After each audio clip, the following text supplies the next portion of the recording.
Meus queridos, a Bíblia faz questão de destacar acertos e erros de homens de Deus.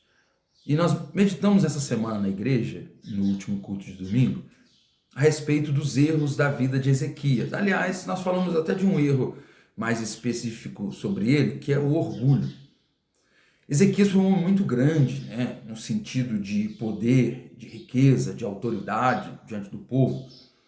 Ezequias foi um dos melhores reis de Israel, está lá na prateleira de cima, Davi, Salomão, Ezequias, praticamente aí nessa ordem de importância e de destaque no meio do povo, Mas Ezequias também cometeu suas falhas, e a Bíblia faz questão, e frisamos isso aqui na igreja domingo, para a meditação dos irmãos, A Bíblia faz questão de frisar falhas de homens de Deus. A Bíblia mostra que Abraão falhou. A Bíblia mostra que Davi falhou. A Bíblia mostra que Salomão falhou e mostra também que o rei Ezequias falhou. Por que a Bíblia faz questão de mostrar a falha destes homens? Para mostrar que todos são pecadores e que todos têm as suas fraquezas. Mas também para mostrar para nós que mesmo com as nossas fraquezas, Deus nos ama e quer, claro, usar os nossos pontos fortes. Você não pode dar desculpa de que não serve a Deus por causa de uma fraqueza A, B. Você não tem direito de apontar a fraqueza do outro em detrimento da sua virtude. Todos falharam, todos pecaram, todos erraram, inclusive estes grandes homens. Olha as referências que eu dei aqui. Não falei de Moisés, poderia falar, olha os erros que Moisés cometeu, vários, A Bíblia não fala de um erro só, mas de vários erros de Moisés e desses outros, e tantos homens de Deus. A Bíblia mostra que Deus trabalha com pecadores, mesmo homens e mulheres sendo falhos, Deus conta justamente com essas pessoas. Então, não fique achando que Deus vai te menosprezar por causa de suas fraquezas, mas Deus quer usar você nas suas virtudes. É o que aconteceu com Ezequias. Mas mesmo assim, Deus também, é claro, quer corrigir-nos nos nossos pontos fracos. Deus olha para aquilo que nós somos falhos e Ele quer trabalhar, Ele quer corrigir isso.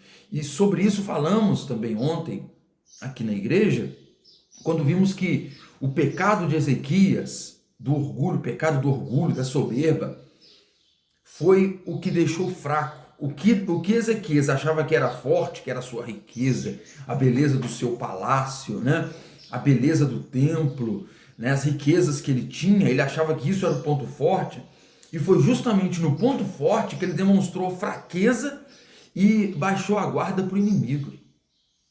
Por causa do orgulho de Ezequias, Deus permitiu que o inimigo viesse da Babilônia, o visitasse, e o que Ezequias fez? Abriu as portas para o inimigo. Olha só que falha terrível desse homem de Deus. O seu orgulho foi tanto que ele quis se exibir para o rei da Babilônia, ele quis mostrar-se para o rei da Babilônia. Olha só as minhas grandezas, olha só quantas coisas maravilhosas que eu tenho aqui. E aí ele foi fazendo isso, e de repente, quando aquela caravana do inimigo foi embora, o profeta Isaías chega nele, o alerta sobre o pecado que ele cometeu e fala a respeito de uma profecia que haveria de acontecer, não nos seus dias por misericórdia de Deus, mas aconteceria um pouco mais para frente, depois da sua morte. Ezequias pecou naquilo que ele achou que era o ponto forte por causa do orgulho. Quantos defeitos nós temos? Mas o orgulho, ele é um defeito terrível que uma pessoa pode ter. A Bíblia diz que Deus resiste aos soberbos, Deus resiste aos orgulhosos, mas dá graça para aquele que é humilde.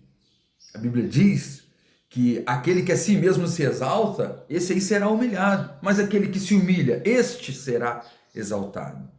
Então que a gente aprenda com este pecado, com este erro de Ezequias, e não venhamos praticar esse tipo de coisa. Amém?